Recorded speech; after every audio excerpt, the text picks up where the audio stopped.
Hello dear students, welcome to D R. मैं ओम चौधरी आपका स्वागत करता हूं। और हमने लास्ट क्लास में एफबीडी और शॉर्ट ट्रिक से डायरेक्ट क्वेश्चंस करना सीखा था। और हमने देखा था कि डायरेक्ट ए नेट कैसे निकालते हैं, एफबीडी इक्वेशन कैसे लिखते हैं, और टेंशन या फिर रिएक्शन फोर्स, नॉर्मल फोर्स, ये कैसे निकालते हैं। Okay, direct. अब यहाँ पे भी आपको लास्ट में एक होमवर्क दिया था मैंने, इसका आपने आई होप किया होगा। तो आ जाओ, मैं थोड़ा सा बता देता हूँ इसमें, और इसको आगे मैं आपको फर्दर आपको कैलकुलेशन करता हूँ। ओके, चलो। तो देखिए, यहाँ पे आपको दिख रहा है M3 मास, दिख रहा है ना, ये M3 मास है, ये M2 मास है, और एक M1 मास है। ठीक है।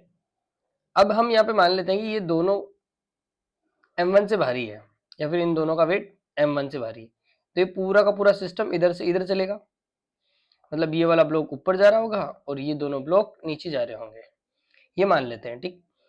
तो हो रहा क्या होगा, यहाँ पे भी टेंशन आ रही होगी, T2 यहाँ पे टेंशन T1, यहाँ पे T1, रस्सी एक तो टेंशन एक, T1 सभी जगह। अब देखो, इसका वेट नीचे है, इसका भी वेट नीचे है, और इसका भी वेट इधर लग रहा होगा। जैसे इसमें रिप्रेजेंट कर देते हैं एक बार, इसमें नीचे लग रहा होगा M3G, है ना, इसमें लग रहा होगा M2G, और इसमें लग रहा होगा M1G। इधर T2 और इधर भी T2, ये लिखा हुआ है यहाँ पे ऑलरेडी। ठीक है। यहाँ पे T1, यहाँ पे भी T1, यहाँ पे भी T1, और यहाँ पे भी T1। ठीक है, सभी जगह T1 लगा, दो रस्सी है, दो टेंशन ले लिया हमने। ठीक है। अब देखो, हम बोल रहे हैं कि ये सिस्टम पूरा का पूरा ऐसे चल रहा है इधर की तरफ, मतलब इसका कॉमन एक्सेलरेशन रहेगा A। आपको मैंने ए बताया कि कैसे लिख सकते हैं हम ए के लिए बताऊं। टोटल पुलिंग फोर्स कौन सा है, मैंने पहले भी बोला था कि टेंशन को नहीं लेना। देखो, ये वाला वेट और ये वाला वेट सपोर्ट कर रहे हैं इधर चलाने के लिए, इस डायरेक्शन में लगे, और ये क्या कर रहा होगा, अपोज कर रहा होगा। ये ब्लॉक तो ऊपर जा रहा है, लेकिन ये नीचे की तरफ खींच रहा है, तो ये अपोजिंग फोर्स हुआ, ये दोनों सपोर्टिंग फोर्स हुए। टी को मैं कैंसिल आउट करूंगा, क्योंकि plus minus plus minus plus minus, क्योंकि पुलिंग फोर्स में टी कभी भी नहीं आता है, ये ध्यान रखना है आपको। ठीक है। तो मैं क्या लिखूंगा, M2G plus M3G minus M1G। समझ गए क्यों? क्योंकि ये दोनों सपोर्टिव फोर्स थे आपके, है ना। अब डिवाइड में टोटल मास लिखेंगे, M1 plus M2 plus M3। Okay, तो एक्सेलरेशन निकल के आ गया आपके पास।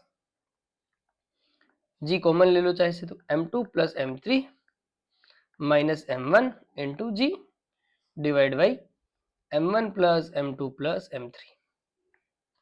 ओके, यहां से आपको एक्सेलरेशन मिल जाता है। अब बात आती है एफबीडी इक्वेशन की, T1 T2। तो मैंने कई बार बोला है आपको, जब भी एफबीडी लो या तो स्टार्टिंग में लो या एंड में लो। ठीक है, बीच में मत लो, क्योंकि ज्यादा कैलकुलेशन हो जाती है। तो मैं फर्स्ट और लास्ट की बना लेता हूँ। मान लो M1 ब्लॉक की मैंने एफबीडी बनाया, तो इसमें T1 ऊपर लग रहा है, हम मान के चल रहे हैं कि ये ऊपर चल रहा है, एक्सेलरेशन ऊपर डायरेक्शन में, और M1G नीचे लग रहा है, और खुद मास कितना है, M1। ओके, इसकी सिंपल एफबीडी क्या लिखेंगे, तो इसमें इसको चलाने के लिए या फिर इसको मूव करवाने के लिए कौन सा फोर्स है, T1 या M1G? T1 फोर्स इसको लेके जा रहा है ऊपर, तो हम लिखेंगे T1 minus M1G equal to, ये पता है ना, ये सपोर्ट कर रहा है, ये अपोज कर रहा है, इसलिए माइनस का लिखा, डायरेक्शन अपोजिट बोल सकते हो, equal to M into A, M1 into A. ये एक इक्वेशन हो गई, सिर्फ ए की वैल्यू डालनी है, टी की वैल्यू निकल के आ जाएगी। मतलब T1 इक्वल टू आप बोल सकते हो M1A प्लस M1G। अब यहाँ पे सिर्फ और सिर्फ ए की वैल्यू पुट करो, ठीक है, और यहाँ से T1 निकल जाएगा। अच्छा, T2 के लिए क्या कर सकते हैं हम, देखो ये तो मैंने एफबीडी किया किसका, T1 के लिए। अब मैं बोल रहा हूँ T2 निकालना है मेरे को, तो T2 लास्ट वाले की एफबीडी बना लो। देखो, लास्ट वाले की एफबीडी बनाओगे तो क्या लिखोगे, आपका मास है m2, m3, लास्ट m3 है ना, इस पे चले जाओ तो T2 ऊपर लग रहा है और नीचे लग रहा है m3g, और नीचे की तरफ चल रहा है ये ब्लॉक, लास्ट वाले ब्लॉक की एबीडी बनाएंगे तो, है ना। अब देखो तुम ध्यान से, क्या इस बार m3g लेके चल रहा है इसको, ये इधर है, एक ही डायरेक्शन ये है, तो यहाँ पे लिखेंगे हम m3g minus T2 equal to m3a। पता ना कैसे लिख रहे हैं हम, sigma F Y equal to M A, कि total force on the object equal to M A चल रहा है तो, अदरवाइज जीरो जब रेस्ट में होता है या फिर इक्विलिब्रियम पे होता है। तो यहाँ पे बताओ T2 लिखेंगे हम, तो T2 को क्या लिखोगे, m3g minus m3a equal to T2, T2 को इधर भेज दिया मैंने। क्या आप यहाँ पे भी आपने a निकाल रखा है, तो यहाँ पे भी आप a की वैल्यू पुट करेंगे और T2 यहाँ पे फाइंड करेंगे। समझ गए। अब एलसीएम वगैरह आपको लेना आना चाहिए, ठीक है। तो यहां से आप T2 की भी कैलकुलेशन कर पाओगे, ठीक है। वो आपको पूछ ले कि पुली पे क्या हो रहा होगा सर, तो देखो पुली के लिए भी आप बता सकते हो कि पुली पे क्या लग रहा है। यहाँ पे पुली पे जो रस्सी बंधी हुई है ऊपर, उसमें क्या टेंशन आ रही होगी, तो आप देखो T1 नीचे लग रहा है, T1 नीचे लग रहा है और ये ऊपर जा रहा है, तो बाकी तो चल नहीं रही ना पुली, तो अपनी जगह ही है, तो इसको बैलेंस कौन कर रखा है, ये वाला फोर्स ऊपर वाले फोर्स को बराबर कर रखा है। तो आप पुली की भी एफबीडी बनाओ तो आप पुली की भी बना सकते हो। क्या लिखोगे कि ऊपर सर T3 लग रहा है, या नॉर्मल रिएक्शन फोर्स कुछ भी बोल दो, इधर T1 और इधर T1, तो आप सिंपल लिखोगे sir T3 equal to T1 plus T1 मतलब 2T1। समझ गए, ऐसे लिखोगे, ओके। तो आप जहां पे भी जो भी फोर्स है आप सब पता कर सकते हो।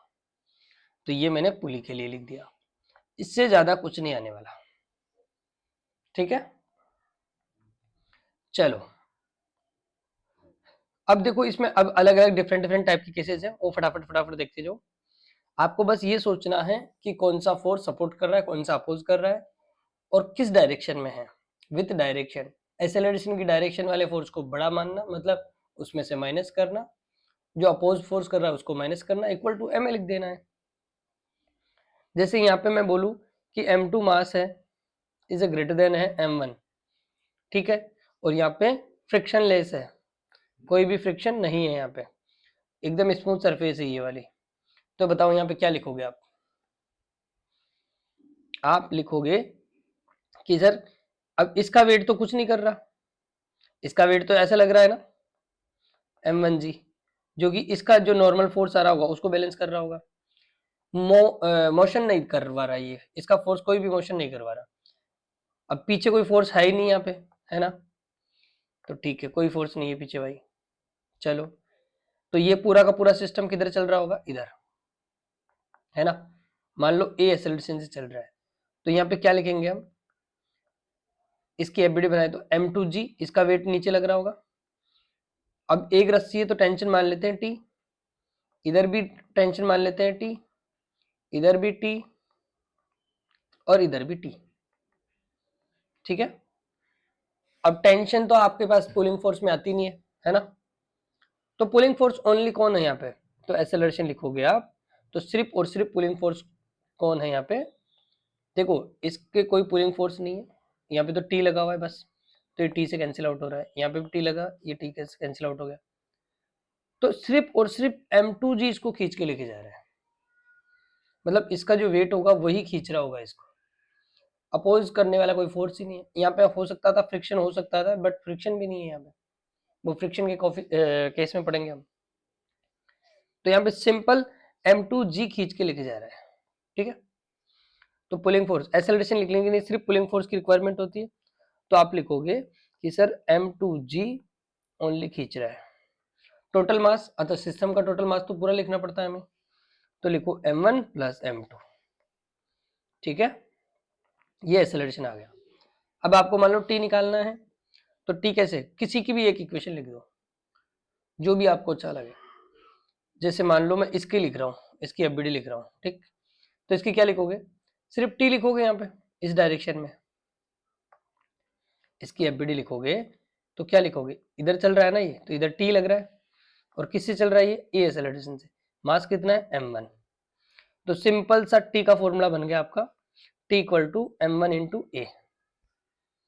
यहां से टी निकल जाएगा आपका, किसकी वैल्यू पुट करोगे, ए की, जो कि आपने निकाल लिया है पहले।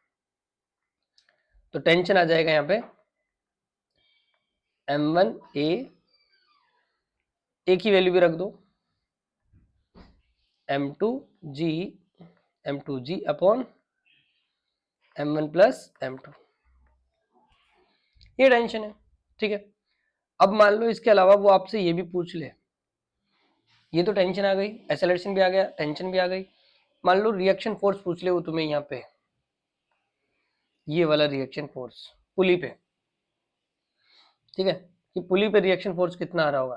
तो देखो आप बराबर कर सकते हो, ये किसके रिजल्टेंट के बराबर है, पुली पे जो फोर्स लग रहे हैं वो इधर लग रहा है एक, और एक इधर लग रहा है, तो दोनों टेंशन के लिए, अब यही तो है कॉन्टेक्ट इसका, तो इसका रिजल्टेंट किधर आएगा, इधर,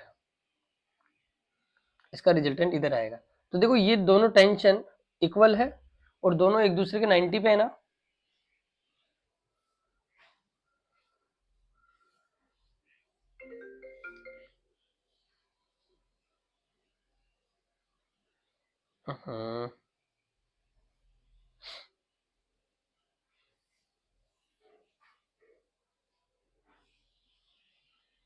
ये क्या हुआ,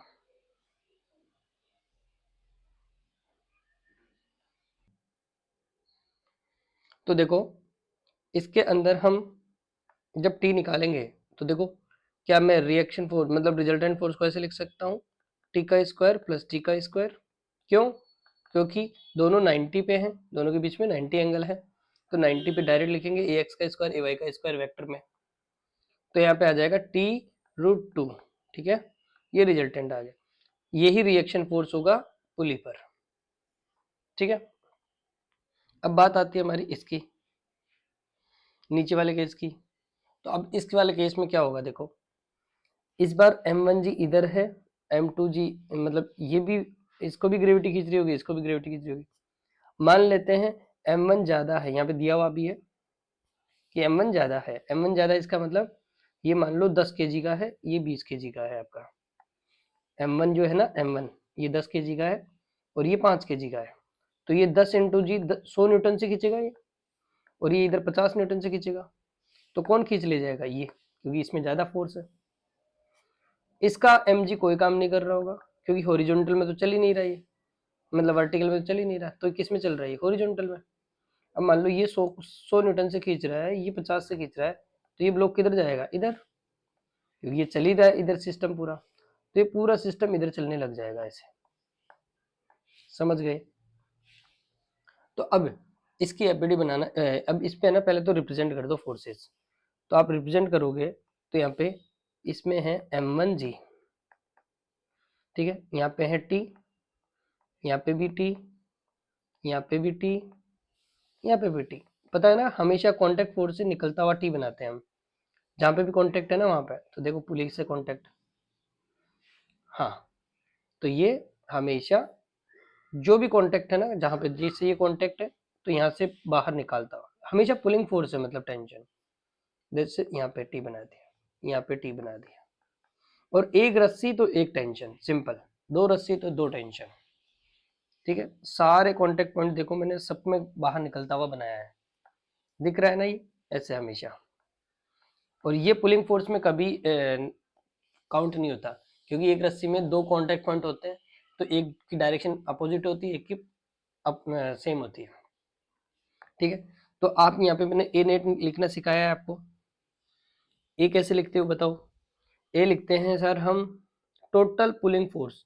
अब टोटल पुलिंग फोर्स में देखो कौन कौन है, ये है बिल्कुल, ये खींच रहा होगा इधर, ये होगा, बट ये प्लस का, ये माइनस का है, ये प्लस का है, ये माइनस का, ये प्लस का, ये माइनस का, ये प्लस का,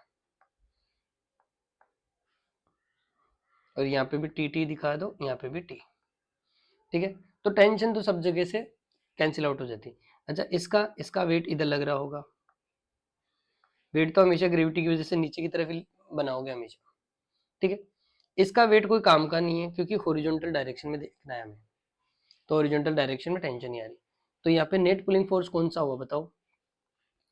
ये फोर्स ज्यादा है, हमने बोला है m1 बड़ा है, m1 बड़ा है m2 से, इसका मतलब m1g भी बड़ा होगा m2g से, मतलब ये फोर्स ज्यादा है। ये फोर्स ज्यादा है तो पूरा का पूरा सिस्टम ऐसे चल रहा होगा। ठीक है, तो ये पूरा सिस्टम ऐसे चल रहा होगा ए एक्सेलरेशन से, ए एक्सेलरेशन कॉमन है।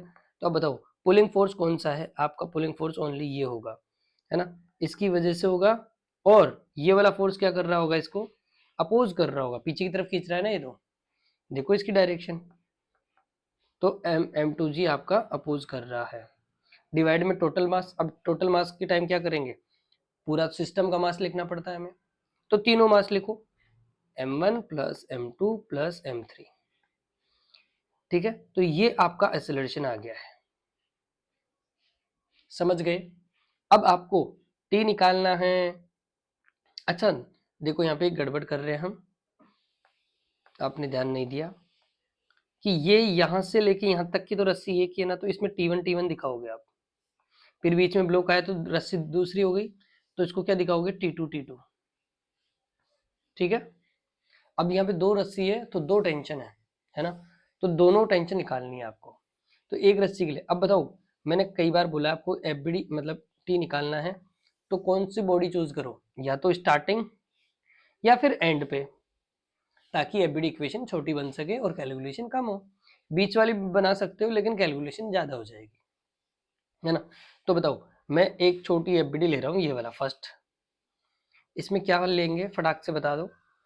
ये नीचे की तरफ जा रहा है पूरा ब्लॉक, m1 ब्लॉक है, नीचे की तरफ ए एक्सेलरेशन से जा रहा है, जिसको m1g खींच रहा है और t1 अपोज कर रहा है। तो इसके लिए एफबीडी इक्वेशन क्या लिखेंगे बताओ? m1g minus T equal to m1a। A की वैल्यू यहाँ पे वापस आपको क्या करना है? पुट करना है।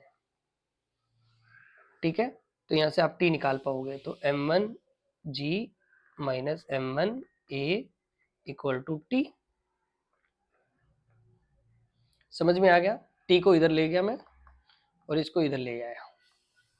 ठीक है, अब बात करते हैं हम T2 की, क्योंकि T2 निकालना है। तो T2 के लिए भी आप एफबीडी बना सकते हो।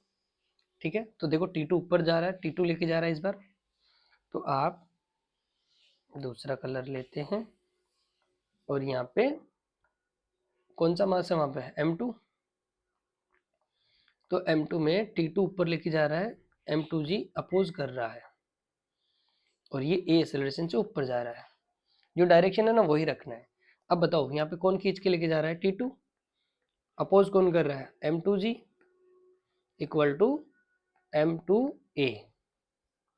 अब बताओ यहाँ से T2 निकाल सकते हो, बिल्कुल, M2g को उधर भेज दो, तो M2a प्लस M2g, यहाँ से T2 आ जाएगा। आपको क्या करना है? सिर्फ और सिर्फ a की वैल्यू पुट करना है, जो हमने ऑलरेडी निकाल लिया है। समझ गए? तो क्वेश्चन कितना ही खतरनाक आए, आपको ये करना आना चाहिए। ओके, समझ गए? सिर्फ और सिर्फ आपको रिप्रेजेंट करने हैं फोर्सेस को। चलिए अब देखो वेज वाले क्वेश्चंस में, वेज में क्या करते हैं? वेज में भी, वेज के कॉन्सेप्ट में थोड़ा सा ध्यान दो कि आपका जो वेट होता है ना, अब मान लो यहाँ पे एक पुली है, यहाँ पे एक वेज है, वेज है, तो यहाँ पे टी, यहाँ पे टी,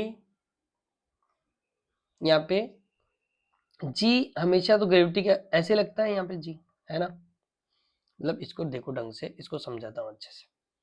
अब ऐसा सिस्टम है, अब तुम्हें पता है रस्सी तो एक है, और रस्सी में तो हमेशा टी इधर दिखाओगे, यहाँ पे कांटेक्ट फोर्स है, यहाँ पे कांटेक्ट है तो यहाँ पे टी दिखाओगे, और यहाँ पे टी दिखाओगे, है ना, और यहाँ पे टी दिखाओगे, सब कांटेक्ट पे दिखा दिए टी, बिल्कुल काम हो गया।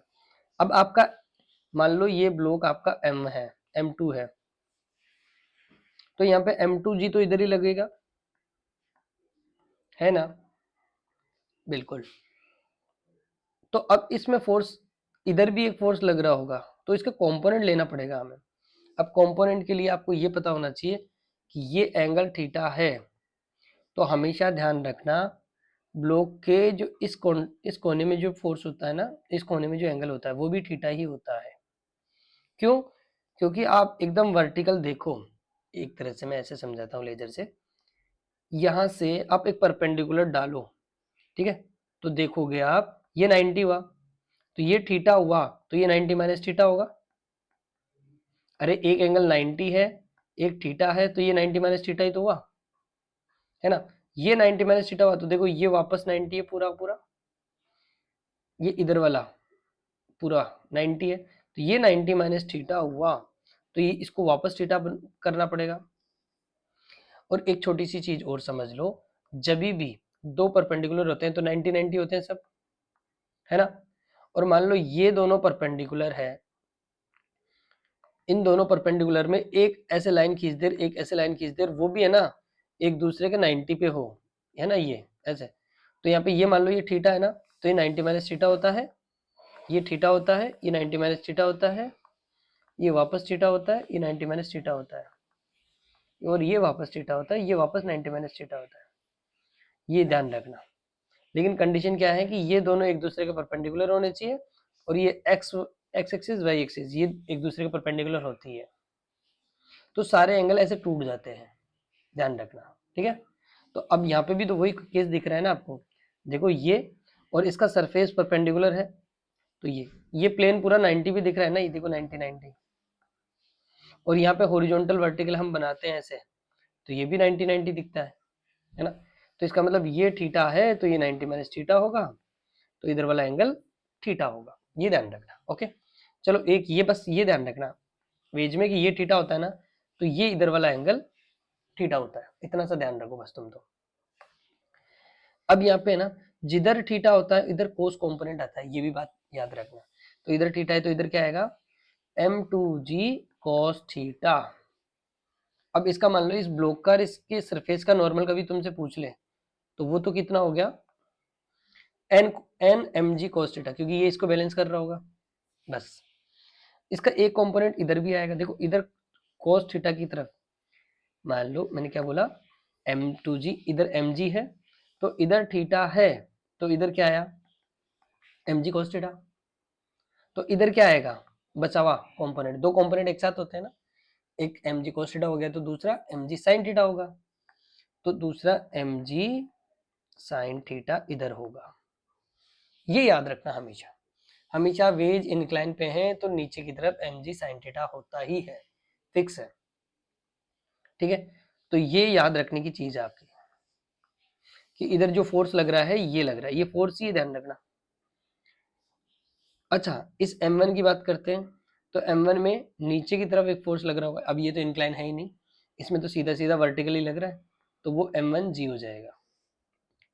अब बताओ यहाँ पे पूरे सिस्टम पे अपने फोर्स रिप्रेजेंट कर दिए, अब जो जिसका कंपोनेंट हो जाता है ना उसको भूल जाना होता है, हमें ध्यान रखना, इसका कोई काम नहीं है। अब इसके कंपोनेंट्स को यूज करेंगे हम पूरी पूरी एफबीडी में या जहाँ पे भी करना है, ठीक है, इसका कोई काम नहीं है। अब इसको यूज करेंगे या फिर इसको यूज करेंगे, जब उसके कंपोनेंट कर दिए तो कंपोनेंट का यूज करेंगे हम, है ना। अब बताओ यहाँ पे क्या तुम ए नेट लिख सकते हो, इधर ही लिख देते हैं, ठीक है। अब बताओ क्या मैं इसका ए नेट ऐसे लिख सकता हूँ, क्या मैं इसका ए नेट, देखो ध्यान से, ए नेट के लिए देखो ये फोर्स, मान लो यहाँ पे m2g की वैल्यू, mg की, ये m2g है ना अपना, m2g है देखना, m2g sin थीटा की वैल्यू ज्यादा है m1g से, बाकी ये तो t प्लस टी कैंसिल, ये t plus T minus cancel, तो t तो कैंसिल आउट हो गए, तो पुलिंग फोर्स कौन से बचे, एक तो ये एक ये। अब मान लो ये ज्यादा हुआ तो इधर चला जाएगा, और ये ज्यादा हुआ तो ये इधर चला जाएगा, तो मान लेते हैं mg sin थीटा ज्यादा है, आप चेक कर लेना वहां पे कि mg sin थीटा ज्यादा है m1g से, या फिर mg ज्यादा है mg sin थीटा से। तो मान लेते हैं m2g sin थीटा ज्यादा है, तो आप एक्सेलरेशन क्या लिखोगे यहाँ पे, m2g sin theta minus m1g, मतलब इसमें से, इस वाले फोर्स में से ये वाला फोर्स माइनस कर दिया, क्योंकि ये क्या है, सपोर्टिंग फोर्स है, ये अपोजिंग फोर्स है, पूरा सिस्टम ऐसे मान रहे हैं, ऐसे चल रहा है ना। ऐसे लाइन बना लो एक कि ये सिस्टम पूरा इधर चल रहा है ए से, ठीक है। तो m2g को ज्यादा माना हमने, minus m1g upon total mass system का m1 प्लस m2, बस यही फोर्स। ये ध्यान रखना वेज फिक्स है यहाँ पे, जमीन से चिपका हुआ है तब, तो ये एक्सेलरेशन आ जाएगा वेज पे। सिर्फ क्या एक्स्ट्रा आया यहाँ पे, उसका कंपोनेंट आ गया बस, पहले वर्टिकल आ रहा था, अब कंपोनेंट आ गया, तो एक्सेलरेशन लिख लिया हमने। अब कोई दिक्कत नहीं है, अब बताओ टी निकालना है, टी निकालना है तो किसी भी एफबीडी को ले लो, या तो इसका ले लो। देखो मान लो मैंने एफबीडी फर्स्ट ले लिया, इससे बना के दिखाता हूँ तुम्हें, ठीक है। अब बताओ ये चल किधर रहा है, इधर, ये ऐसा है ना, m2, इधर कौन लग रहा है, m2g sin theta, m2g sin theta, पीछे की तरफ t, चल किधर रहा है, ये a से चल रहा है, तो इसका बताओ क्या लिखोगे, सिंपल सी एक इक्वेशन लिखेंगे, सर m2g इसको खींच रहा है, m2g sin थीटा इसको खींच रहा है, minus T equal to m2a, simple है ना। दूसरा लिखेंगे हम इसके लिए, चलो टेंशन आ जाएगी यहाँ से, ए पुट करना और यहाँ से आ जाएगा, ठीक है। अब दूसरा देखो, पुली के लिए क्या कर सकते हैं हम, पुली ऐसा है, देखो पुली ऐसा है, यहाँ पे टी लग रहा है और एक टी इधर लग रहा है, इस बार तो 90 नहीं है ना दोनों के बीच में, हाँ भाई दोनों के बीच में 90 नहीं है ना, इस बार तो 90 नहीं है, तो हम क्या करेंगे, इसका एंगल ढूंढेंगे।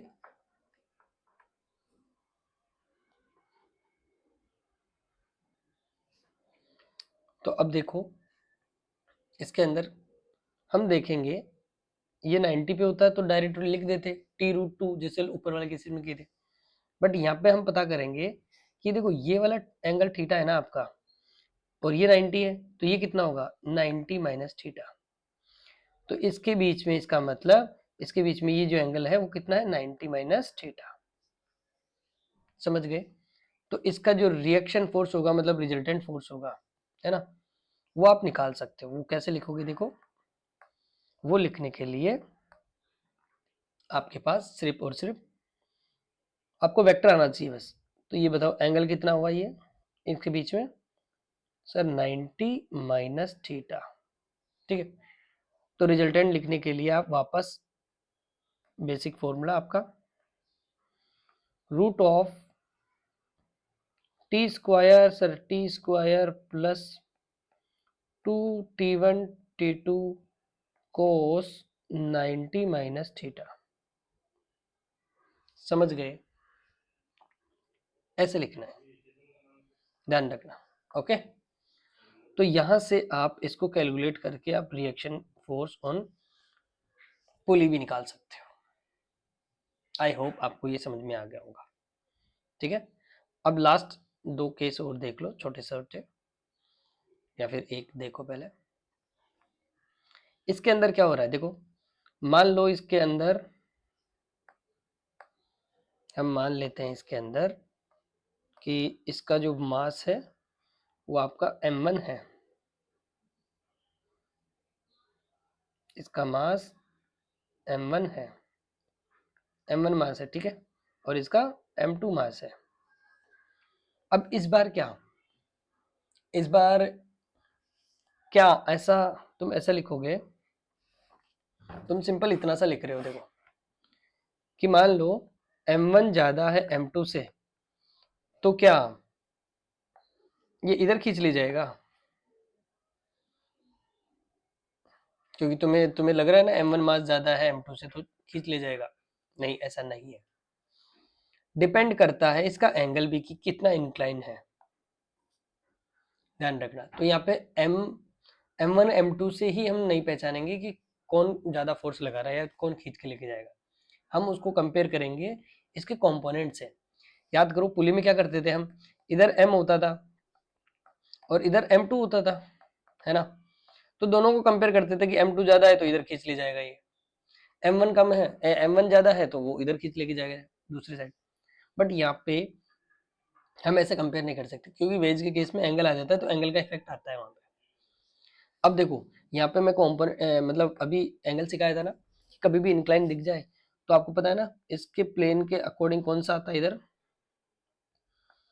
एम जी, मान लो m1 जी साइन एल्फा, साइन आता है वहां पे तो साइन एल्फा। तो इधर क्या लग रहा होगा, इसको देखो, तो इधर क्या लग रहा होगा m2 जी साइन बीटा। अरे इधर एंगल बीटा है तो इधर एंगल बीटा है, इधर एंगल अल्फा है ना। तो हमने लिखा कि इधर तो हमने लिखा m1 जी साइन अल्फा और इधर लिखा हमने m2 जी साइन अल्फा। अब आप इनको कंपेयर करो कि इन दोनों में से कौन सा बड़ा है फोर्स, ठीक है। तो मान लेते हैं यहाँ पे कि m1 जी, जैसे ये दे रखा है m1 जी साइन अल्फा बड़ा है, जी जी कट जाएगा, तो m1 साइन अल्फा बड़ा है m2 साइन बीटा से, ठीक है। तो आप फोर्स के कंपोनेंट को वो करोगे ना, m1 जी साइन अल्फा बड़ा है m2 जी साइन अल्फा से,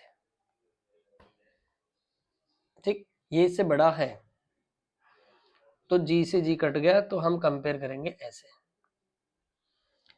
तो इस केस में ध्यान रखना जब भी ऐसे दोनों साइड इंक्लाइन आ जाए तो हम ऐसे देखते हैं, ऐसे चेक करते हैं, जैसे ऊपर वाले में कर रहे थे ना, हम ऊपर वाले में चेक कर रहे थे ऐसे कि कौन सा बड़ा है। इसमें भी तो ऐसे चेक किया था हमने कि m1 जी, इसमें m1 जी और mg sin थीटा में कौन बड़ा है, इन दोनों को कंपेयर कर रहे थे हम। तो हमें लगा था कि mg sin थीटा बड़ा है, ये छोटा है तो ये वो खींच ले जाएगा।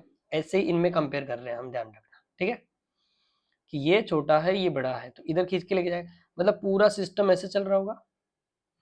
हाँ भाई, तो हम बना देते हैं कि सर ये पूरा पूरा सिस्टम ऐसे चल रहा होगा, है ना, ऐसे, और ए एक्सेलरेशन से चल रहा होगा। तो आओ, इसके अलावा कोई यहाँ पे फ्रिक्शन वगैरह कुछ नहीं है, अदरवाइज होता तो उसको भी ले लेते हैं। और इधर के लिखो तो भी सही है, ना लिखो तो भी सही है। यहाँ पे तुम क्या लिखोगे, m1 जी कॉस थीटा, थीटा मतलब अल्फा, और इधर भी लिख सकते हो, क्या लिखोगे m2 जी कॉस बीटा। बाकी ये अभी कोई काम नहीं आएंगे, आएंगे तो फ्रिक्शन के टाइम आएंगे, क्योंकि नॉर्मल फोर्स चाहिए। नॉर्मल फोर्स किसका, जो ब्लॉक और इसके बीच में लग रहा है ना, यहाँ पे इन दोनों सरफेसेस के बीच में भी एक नॉर्मल फोर्स लग रहा होगा, तो ये m2 जी कॉस अल्फा है तो ये n आ रहा होगा आपका, यहाँ पे n1 और यहाँ पे n2, तो n2 की वैल्यू है ये और n1 की वैल्यू है ये, ठीक है। हमें अभी उससे मतलब नहीं है, हमें तो अभी इसको ऐसे चलाना है। तो बताओ यहाँ पे सपोर्टिंग फोर्स कौन सा हुआ, जो सपोर्ट कर रहा है, डायग्राम को देखो ढंग से, ठीक है, डायग्राम को ध्यान से देख के आप बताओ खींच कौन रहा है इसको। इसको खींच रहा होगा सर, ए लिखने के लिए, एक्सेलरेशन लिखने के लिए आपको लिखना पड़ेगा m1 जी साइन अल्फा माइनस m2 जी साइन बीटा। अरे ये सपोर्ट कर रहा है और ये अपोज कर रहा है, तो सपोर्ट माइनस अपोज कर दिया, divide by total mass. Total mass कितना है सर, m1 जी total mass m1 plus m2, ये आपका एक्सेलरेशन आ जाएगा, ठीक है। अब एफबीडी किसी की भी बना दो, टी निकालना है। तो देखो टी निकालने के लिए मैं फर्स्ट एफबीडी बना देता हूँ m1 ब्लॉक की। M1 ब्लॉक में क्या लिख रहा है सर, M2G साइन अल्फा, ऊपर क्या लग रहा है सर T, तो क्या लिखूंगा, और ये पूरा इधर चल रहा है A से, तो लिखूंगा sir M2G sine alpha minus T equal to M1A। Okay, समझ गए। तो अब यहाँ पे सिर्फ और सिर्फ क्या करना है, M2G sine alpha minus M1A equal to T। इसमें आपको सिर्फ और सिर्फ एक ही वैल्यू पुट करना है, ठीक है, एक ही वैल्यू पुट करो, देन आंसर। ओके, चलो, ये ऑलरेडी मैंने आपको बता दिया है अभी अभी ऐसा केस, ठीक है। तो अब इस केस का आपको होमवर्क दिया जा रहा है, और ध्यान रखना इसमें क्या है, आप वीडियो को पॉज करो और इसको काउंट करने की ट्राई करना। इसमें मान लेना M1 ज्यादा है दोनों से, दोनों के वेट से, M2 प्लस M3 दोनों से ज्यादा है, तो एक बार T निकाल के दिखाओ, इसमें T क्या आ रहा होगा, ठीक है, तो ये काउंट करना है। ओके, ऊपर वाले केस में पुली के लिए भी वैसे ही करेंगे, क्या करेंगे हम, T इधर लग रहा है, T इधर लग रहा है, तो रिएक्शन फोर्स ऊपर मिल रहा होगा, तो इन दोनों का रिजल्टेंट T का रिजल्टेंट, समझ गए। तो ये आपके लिए होमवर्क है, यहाँ पे वीडियो पॉज करना और इसको करने की ट्राई करो एक बार, ठीक है। चलो, अब इससे रिलेटेड एक ये केस देखते हैं, ये क्वेश्चन देखते हैं एक बार, या इसको अगली क्लास में कराएं, चलो नेक्स्ट क्लास में करते हैं इसको। ओके, ये आपके लिए होमवर्क, अब सिर्फ क्वेश्चंस रहेंगे अपने। ओके, चलो, और फिर इक्विलिब्रियम और फिर फ्रिक्शन स्टार्ट हो जाएगा। चलो, यहाँ तक सारे केसेस आपने अच्छे से समझे हैं, और इससे रिलेटेड आप डीपीपी लगाना है आपको। ओके, चलो।